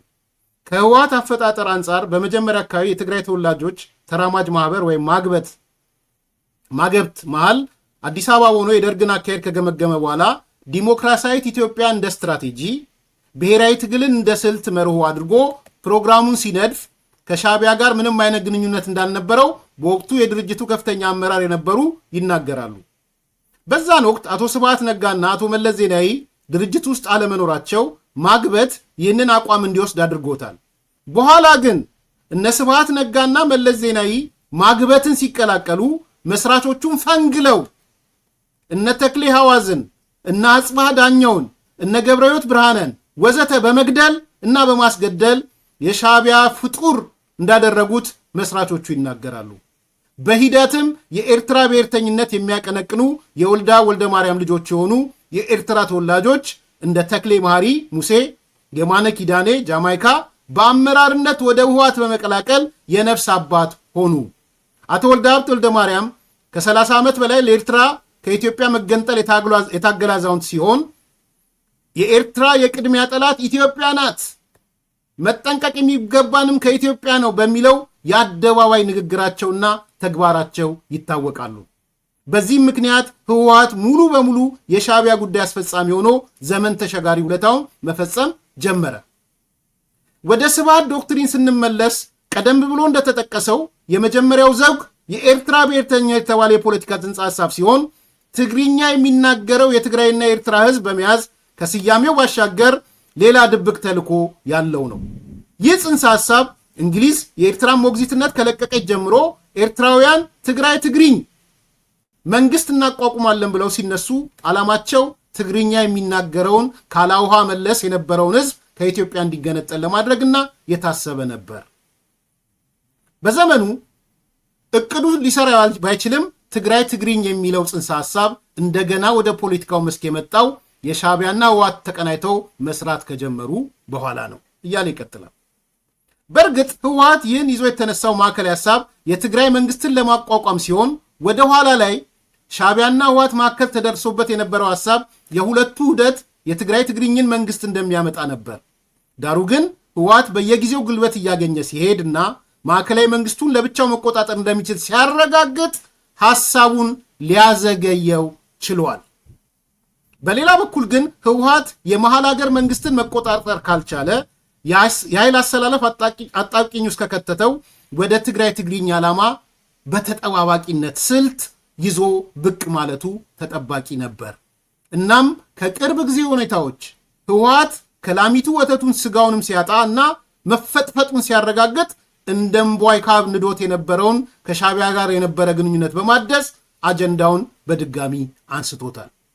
በአጠቃላይ መልኩ ሲታይ በትግራይ ትግርኝ ማዕቀፍ ውስጥ ያለው የኤርትራ ብሔርተኝነት በታሪክ በህግና በፖለቲካ ኢኮኖሚ ትንታኔ አኳያ አንጻር ሲታይ ከዚህ ቀጥሎ የተጠቀሱት የተለያየ መለያ መርሆችና እምነቶች አሉት ይላል።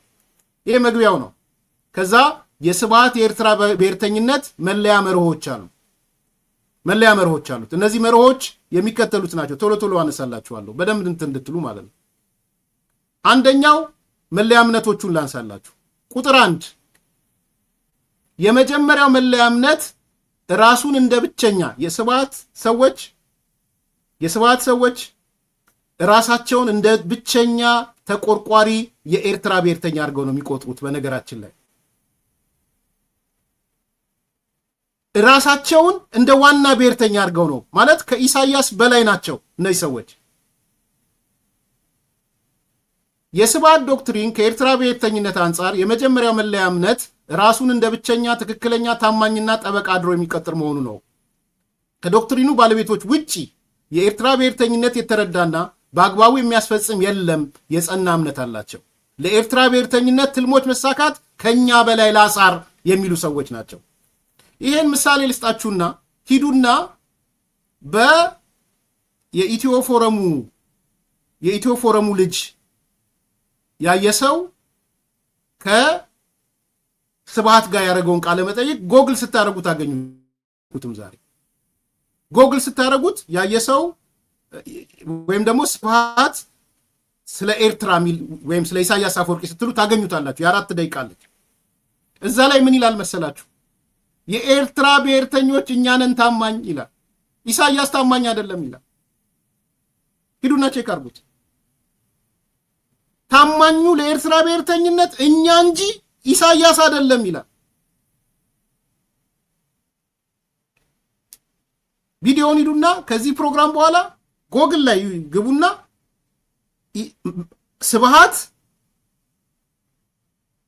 ስብሃት ስለ ኢሳያስ ብላችሁ ግቡና ታገኙታላችሁ። ኦኬ፣ አንደኛው መለያ ባህሪ ነገርኳችሁ። ሁለተኛው መለያ እምነት የዶክትሪኑ ባለቤቶች እነ ስብሃትና እነ መለስ ማለት ነው። ኢሳያስ አፈወርቂና ቡድኖቹ ለኤርትራ ብሔርተኝነት ታማኝ ያልሆኑ አጥፊና አውዳሚ ናቸው ብለው ያምናሉ።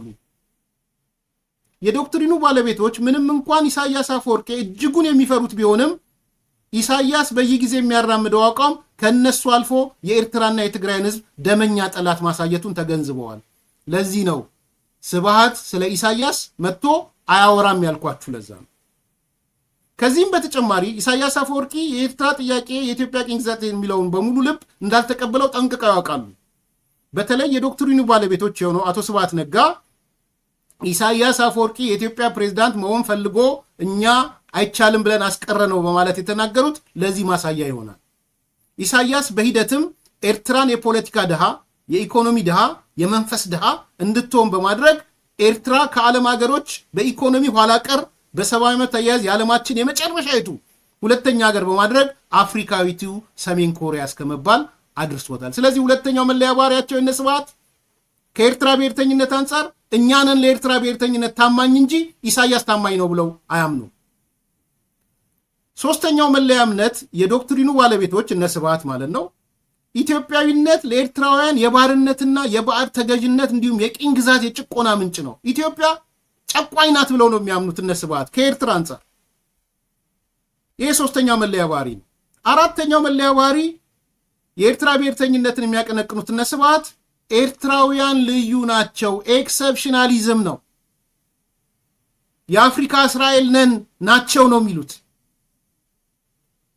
እያልን የምንቀጥልበት የባህሪያቶች አሉ ማለት ነው።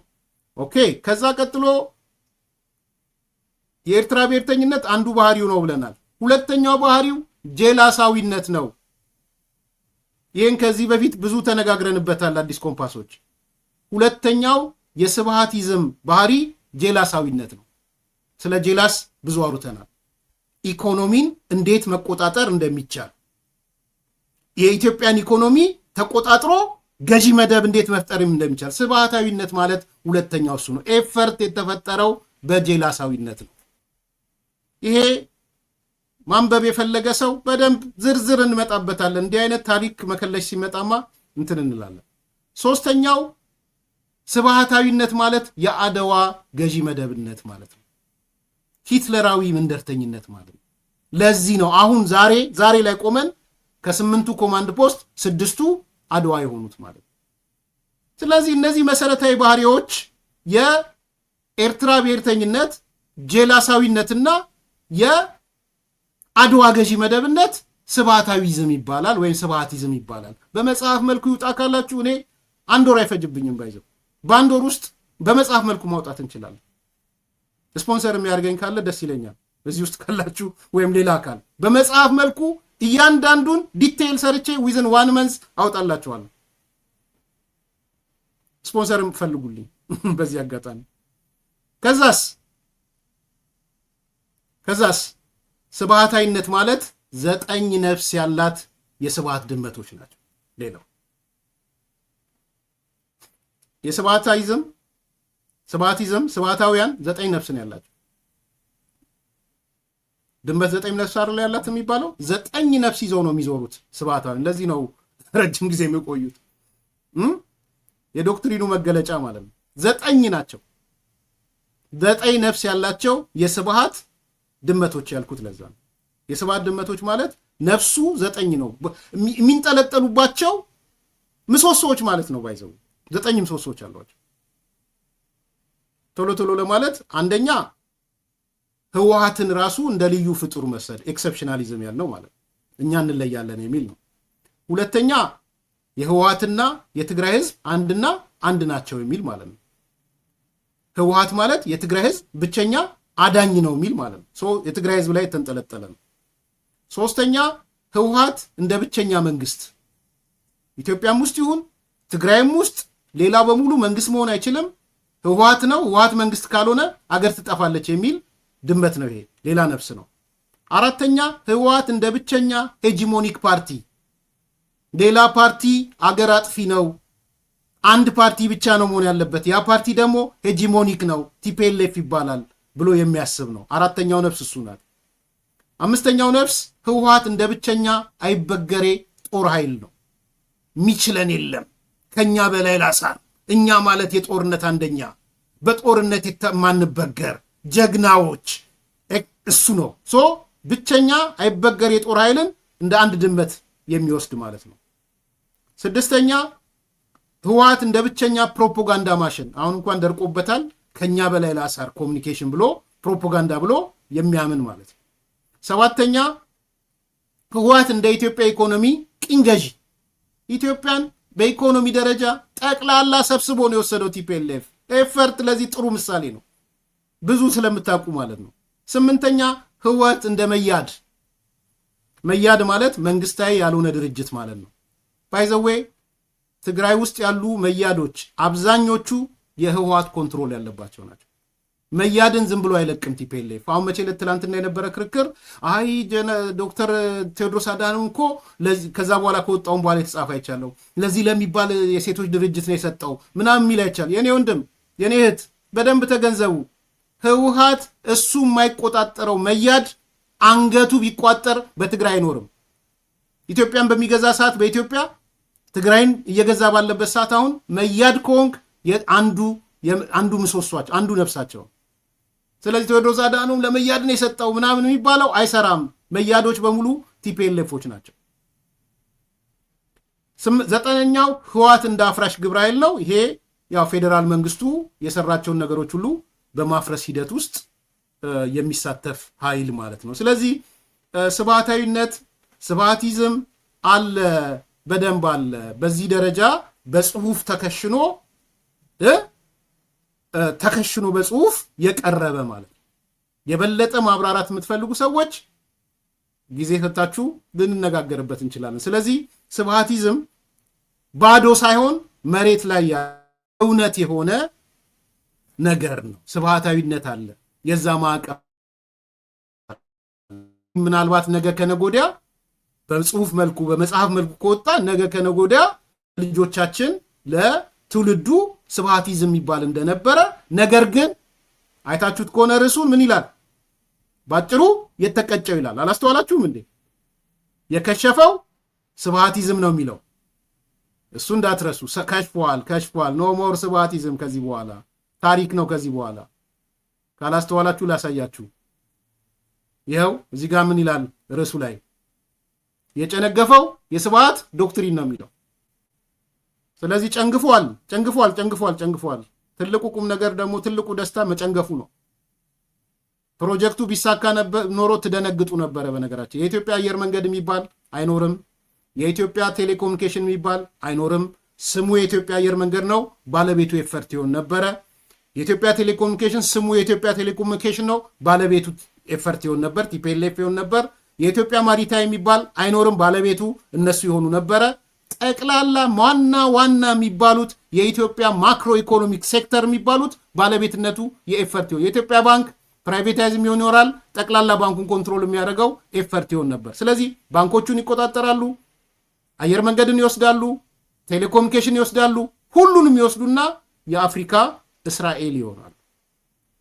ሚሊቴሪው ደግሞ እንደምታዩት 80% ምናምን በመቶ የቲፒኤልኤፍ ሰዎች ናቸው። ይሄ ገሃድ እውነት ነው። ስለዚህ የኢትዮጵያ የአፍሪካ እስራኤል ሲሆኑ ሚሊቴሪውም አብሮ የአፍሪካ እስራኤል ይሆናል ማለት ነው። ዲፕሎማሲ ውስጥ ሰው አላቸው። እነ ዶክተር ቴዎድሮስ አዳኖም አሉ፣ በአፍሪካ ህብረት ውስጥ አሉ፣ በአሜሪካ አሉ፣ በምን አሉ፣ ሰዎቻቸውን አሰልጥነዋል። የማይገረሰሱ ህወሓት ማለት መቼም ማትገረስሰው አካል ይሆን ነበር። እውነቱ ይሄ ነው። ዛሬ ታሪክ ነጋሪ ሆኖ ፖለቲካ ድሃዎቹ ጋር የሮጠው ስለተሸነፈ ስለወደቀ። ትልቁ ደስታ ኮንግራጁሌሽን የምለው እኔ ስብሃቲዝም ኖሞር፣ ስብሃቲዝም ከሽፏል፣ ስብሃቲዝም ጨንግፏል። ስለዚህ ስለጨነገፈው ነው የምናወራው። ግን መጥቶ ታሪክ ሊያበላሹ ሲሉ ግን መዘን እናመጣለን። ከዚህ በኋላ ስብሃቲዝም ተመልሶ ኢትዮጵያ ላይ አይመጣም። ኤፈርት የሚባል የኢትዮጵያ ዋና ማክሮ ኢኮኖሚ አይሆንም። ስብሃት እኮ ቪኦኤ መጥቶ 2009 ግቡና ይሁት 2009 ቪኦኤ ብላችሁ ግቡ እስኪ ደነግጡ ድረስ የቪኦኤ ጋዜጠኞች በኢትዮጵያ ኢኮኖሚ ውስጥ ቁጥር አንድ ማን ነው ሲሉት ኤፈርት ነው ያላቸው። ምንም አላፈረም፣ ችግር የለበትም ስብሃት። ደነገጡ። ማን ነው ኢኮኖሚ አንደኛ? ኤፈርት። ስንት ሀብት አለው አልነግራችሁም፣ ሀብቱን ግን ቁጥር አንድ ነው። በየትኛው መመዘኛ ነው ከበረሃ የመጣ አካል የኢትዮጵያን ኢኮኖሚ ቁጥር አንድ የሚሆነው? ቁጥር አንድ የሚሆነው በምን መመዘኛ ነው? ስብሃቲዝም ነው። ይግባሽ፣ በደንብ ተረጂ፣ ኖቱ ሰጂ። በየትኛው መመዘኛ ጫካ ውስጥ የነበረ አካል ምንም ያልነበረው አካል በአንድ ጊዜ በ20 ምናምን ዓመት ውስጥ የኢትዮጵያ ኢኮኖሚ ቁጥር አንድ በቢሊዮን ኤንድ ቪኦኤ ላይ መጥቶ ሳያፍር ሳይደነግጥ የኢትዮጵያ ኢኮኖሚ ቁጥር አንድ እኛ ነን ማለት ፓርቲው ነው። ኢዝኖት የትግራይ ህዝብ አይደለም። ባይዘዌ እንዳትሸወዱ። ህወሓት ኤፈርት የትግራይ ህዝብ አይደለም። ስለዚህ የተፈጠረው ነገር ስብሃቲዝም ነው ስንል የኤርትራ ብሔርተኝነት ይኸው ወደብ አልባ አረገን፣ የባህር በር አልባ አረገን። ወገባቸውን ታጥቀው እነ ስብሃት ከኢሳያስ በላይ ሆነው እነመለስ ኤርትራን አስገንጥለው በረሃ አልባ ባህር አልባ አረጉን። ኤርትራ ትሂድ፣ ሀገሯ መብቷ ነው፣ የህዝቡ መብቱ ነው። ባህር በር አልባ ግን መሆን አልነበረብንም። ወደብ አልባ ግን መሆን አልነበረብንም። ኤርትራኒዝም ግን የነሱ ኤርትራ ብሔርተኝነት ኢትዮጵያ እንደዛ ያደረገ ነው። ቀጠሉ። ህገ መንግስት አወጡና የተዛባ ግንኙነት ብለው አንድም ማህበረሰብ ጨቋኝ ሌላውን ተጨቋኝ አደረጉ። ይሄ ነው እውነቱ። ቀጠሉ። ኤፈርት የሚባል ኢኮኖሚ ያቋቋሙ። የኢትዮጵያን ኢኮኖሚ ቡናውን፣ ሰሊጡን፣ እርሻውን፣ ንግዱን ጉና ማለት እኮ ስንት ሺህ ተቋማታል። ጉና አዜ የምትመራው ጉና በመላው ኢትዮጵያ ሆልሴለር ብቻ አይደለም ሪቴይለር ነበረ። በነገራችን በሺዎች የሚጠጋ ሪቴይለር ሾፖች ነበሩት። ጉና ቡና ኤክስፖርት ያደርጋል፣ ሰሊጥ ኤክስፖርት ያደርጋል፣ ጥጥ ኤክስፖርት ያደርጋል፣ ጨርቃጨርቅ ኤክስፖርት ያደርጋል። አት ዘ ሴም ታይም በሺዎች የሚጠጉ ሆልሴለር እና ሪቴይለርስ በመላው ኢትዮጵያ ነበረው ጉና አዜ የምትመራው። ንገሩኝ ባያቱ ወደ ኋላ አትመልሱም። ሾርት ሜሞሪ የለም። በመረጃ በማስረጃ ደግፈን ይቅርባችሁ። ከልባችሁ ተጸጽታችሁ ልክ አይደለም የሄድንበት መንገድ የፈረንጅ ላም ብቻችንን ስናልብ ነበር፣ አሁን ቀርቷል ብላችሁ ተመለሱ። ከልቤ ነው የምናገረው። ይሄ አንደኛው ነው። ሁለተኛ የዚህ የድሮን ጥቃት ነበረ። የድሮን ጥቃት ከመረዋ እንደ ሸረሪና የሚል ተሰርቷል። እንግዲህ ወይ ነገ ዝርዝሩን ይዘን መተን የድሮን ጥቃቱን እንመጣለን። እኔም ጮካልኩ መሰለኝ፣ ደከመኝ። ላይክ አርጉ፣ ሰብስክራይብ አርጉ፣ ሼር አርጉ። ጥያቄ አስተያየት ካላችሁ ላኩልን። ለዛሬ በቃናል። መልካም ቀን። መቼም የማይደገም ታላቅ የዋጋ ቅናሽ በቡልጋሪያ አፍሪካ ህብረት አጠገብ በካሬ 89 ሺህ ብር ብቻ የሚሸጡ ዘመናዊ አፓርትመንቶችን አቅርበንሎታል። ሰዓቱ እየረፈደ ነው። የልዩ ቅናሽ የሚያገለግለው ለጥቂት ደንበኞች ብቻ ነው። ባለ 1 መኝታ 81 ካሬ በ5.7 ሚሊዮን ብር፣ ባለ 2 መኝታ 111 ካሬ በ7.8 ሚሊዮን ብር፣ ባለ 3 መኝታ 168 ካሬ በ11.8 ሚሊዮን ብር። በአጭር ጊዜ ውስጥ በርካታ ቅንጡ አፓርትመንቶችን ለደንበኞች በማስረከብ የምስጋና ምስክርነት ያገኘው ታማኙ ድርጅታችን ሰመር ሪል ስቴት አሁን ደግሞ ከ20 ካሬ ጀምሮ የንግድ ሱቅ አማራጮችንም አቅርቦሎታል። በተጨማሪም 50/50 የብድር የባንክ አማራጭ አቅርበንሎታል። ታዲያ ምን ይጠብቃሉ? አሁኑኑ በ0923 70 40 49 አሊያም በ0994 00 3949 ላይ በመደወል ፈጥነው ይመዝገቡ።